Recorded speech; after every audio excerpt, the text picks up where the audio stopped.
In August 2025, President Donald Trump, having returned to the White House for a second term, stunned the international community by abruptly raising tariffs on Canadian goods from 25% to a staggering 35%. The announcement sent shockwaves through global markets and left both American and Canadian businesses scrambling to assess the fallout. This dramatic move signaled not only the collapse of months of painstaking trade negotiations, but also a sharp return to aggressive America-first economic policies. The fragile trust built between the two neighbors seemed to evaporate overnight, replaced by uncertainty and suspicion. The trigger for this escalation: Canada's bold 2024 decision to officially recognize Palestine, a foreign policy stance that, while celebrated by some, was met with swift and severe economic punishment from Washington. For Canadian businesses, the tariff hike was a jarring reminder that their most vital trading relationship could be upended by political disagreements, rather than guided by stable, long-standing agreements. Exporters, manufacturers, and workers across the country braced for impact, fearing layoffs and lost contracts. Around the world, analysts and governments braced for a classic trade war, with many expecting Canada to retaliate swiftly with tariffs of its own. The prospect of a tit-for-tat escalation loomed large, threatening to disrupt supply chains and global markets. But Prime Minister Mark Carney, a former central banker known for his calm intellect and steady hand, surprised everyone with his response. Instead of matching Trump's fire with fire, Ottawa responded with calculated silence. There were no angry press conferences, no threats, and no immediate countermeasures. Carney chose not to escalate or engage in public sparring, signaling a refusal to be drawn into a chaotic tit-for-tat. His government maintained a disciplined, almost serene composure, even as pressure mounted from within Canada to retaliate. This quiet, strategic restraint was a statement in itself, a message to both allies and adversaries that Canada would not be provoked into rash decisions. Canada would not play by Trump's rules but would chart its own more measured course, seeking to protect its interests through patience and careful planning. The stage was set for a new kind of trade confrontation, one defined not by bluster and provocation but by patience, strategy, and the quiet confidence of a nation determined to stand its ground. Prime Minister Carney's response embodied a rare kind of strategic patience, one that stood in stark contrast to the heated rhetoric dominating international headlines. In a moment when many expected a fiery rebuttal, Carney instead chose a path of measured calm, signaling a deeper, long-term vision for Canada's future. He refused to rush into retaliatory tariffs, understanding that such actions would only trigger a cycle of mutual economic harm. Instead of matching aggression with aggression, Carney's government took time to assess the broader consequences, weighing the impact on Canadian families, businesses, and workers. Carney's public statements were models of restraint and clarity, making it clear that Canada would not negotiate under pressure or threats. He emphasized the importance of principle over posturing, reassuring Canadians that their interests would not be bargained away in haste. This approach denied the Trump administration the satisfaction of a public feud, refusing to give in to the spectacle of political theater. By keeping the conversation civil and measured, Carney shifted the focus back to substance over showmanship. Carney understood that a tariff war with the U.S., Canada's largest trading partner, was unwinnable by brute force alone. The economic ties were too deep, the stakes too high for reckless escalation.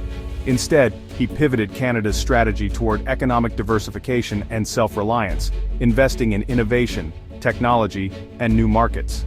This shift aimed to strengthen Canada's resilience, making the country less vulnerable to future shocks. The message was clear: Canada could no longer depend solely on its southern neighbor for prosperity.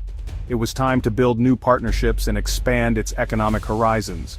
By not escalating, Carney positioned Canada as the reasonable, stable partner on the world stage, earning respect from allies and potential trading partners alike.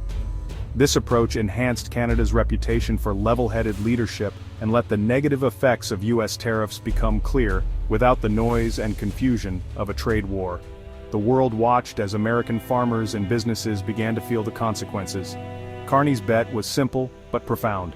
In the long run, reason and stability would outlast impulse and aggression, and Canada's calm resolve would prove its greatest strength. Carney's government quickly rolled out a $1.2 billion support package for the softwood lumber industry, a sector hit hard by U.S. tariffs. This wasn't just a bailout, it was targeted investment to modernize operations and reduce reliance on the U.S. market. Carney announced the plan at a British Columbia lumber mill, standing with workers to show real commitment. The goal helped businesses find new international buyers and strengthen domestic opportunities. This was part of a broader push to diversify Canada's trade, forging new agreements with Europe and the Indo-Pacific. The US would remain important, but not the only market that mattered. By investing at home and reaching abroad, Canada aimed to build a more resilient, secure economy. Carney's message: Canada would weather the storm by strengthening itself, not by trading blows. Trump's tariffs sounded dramatic, but the USMCA treaty shielded most Canadian exports up to 95% from new duties. This legal framework protected Canada's economic core, turning the tariff hike into a targeted strike, not an existential threat. The government's focus shifted to enforcing treaty rights, using USMCA's dispute mechanisms rather than public confrontation. Calmly insisting on legal compliance, Canada avoided political chaos and kept the issue grounded in law. The USMCA's upcoming 2026 review loomed, but Canada showed no urgency, signaling confidence in the agreement. The onus was now on the US to honor the deal, or risk destabilizing North American trade. The USMCA wasn't just a trade pact, it was Canada's legal fortress. It allowed Canada to plan its next move from a position of strength. In hockey, ragging the puck means holding on to run down the clock, exactly what Carney's government did. Protected by USMCA, Canada slowed the pace, refusing to be provoked or rushed into talks. Ottawa's calm signaled strength, leaving Trump as the only agitator. The initial shock of tariffs faded, revealing their limited impact. Behind the scenes, Canadian officials used USMCA's legal channels to challenge the tariffs, quietly but effectively. This methodical approach cast Canada as the mature actor, respecting international law. By controlling the narrative and timeline, Canada kept the dispute from spiraling. Time was on Canada's side, as the negative effects of tariffs began to hit the US economy. Carney's strategy: buy time, avoid escalation, and let reason prevail. By holding the puck, Canada set up a longer, stronger play for the future. Ironically, Trump's tariffs ended up hurting Americans just as much as Canadians, if not more. While the intention was to protect US industries and jobs, the reality turned out to be far more complicated and damaging for the very people the policy aimed to help. US industries like Ford depend heavily on Canadian materials, such as steel and aluminum, to build their vehicles. When tariffs are imposed, these companies face higher input costs, making it more expensive to manufacture cars and trucks in America. This not only squeezes their profit margins but also makes it harder for them to compete in a global market. Meanwhile, foreign automakers operating in the US, who aren't subject to the same tariffs, gain a significant advantage. They can keep their prices lower, attracting more customers and taking market share from American brands. The result is that US policies meant to protect American jobs can actually undermine them, leading to layoffs, plant closures, and uncertainty for workers and their families. Tariffs act as a hidden tax, raising prices not just for cars, but for a wide range of goods. Everyday American consumers, especially working-class families, end up paying more at the dealership and the grocery store, stretching household budgets even thinner.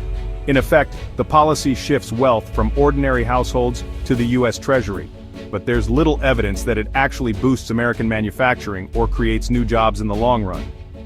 Mark Carney, the former Bank of Canada governor, subtly warned that souring trade relations could slow Canadian investment in the US, a real risk, since Canada is one of America's top investors, supporting millions of jobs across the country. If ties between the two countries worsen, Canadian firms may decide to invest elsewhere, taking their capital, expertise, and job opportunities with them. The tariffs threaten not just trade, but also the long-term investment that is vital to the health and growth of the US economy. Without strong investment, communities can stagnate and opportunities dry up. In the end, the costs of protectionism don't just stay abroad, they boomerang back home, hurting American workers, families, and the economy as a whole. Facing US pressure, Canada pivoted south, not to Washington, but to Mexico. By strengthening its alliance with Mexico, Canada created a united front ahead of the crucial 2026 USMCA review. What began as a bilateral dispute became a trilateral conversation, with Canada and Mexico coordinating strategies. High-level meetings in Mexico City focused on trade, investment, and a common approach to the U.S. early talks aimed to align priorities before the U.S. entered negotiations, preventing a divide-and-conquer strategy. This new Ottawa-Mexico City axis recalibrated North American dynamics, ensuring Canada wouldn't stand alone. The goal, a more balanced, stable trilateral relationship, not to exclude the US but to ensure fairer negotiations. Canada gained leverage, options, and a crucial ally for the turbulent road ahead. Amid aggressive tariffs and rhetoric, Carney's Canada charted a course of quiet strength. Instead of a damaging trade war, Carney prioritized long-term stability over knee-jerk reactions. Investing in Canadian industries and using USMCA's legal shield, he kept the economy steady. The ragging the puck strategy let Canada control the tempo, as US tariffs backfired at home. Strengthening ties with Mexico and diversifying trade marked a shift toward independence. Canada's prosperity would no longer hinge on the US alone. Carney's approach proved that real strength lies in composure and strategic foresight. By keeping a steady hand, Canada preserved its stability and reputation. In a turbulent world, Canada chose to be an anchor of reason, showing that quiet resolve is the ultimate shield.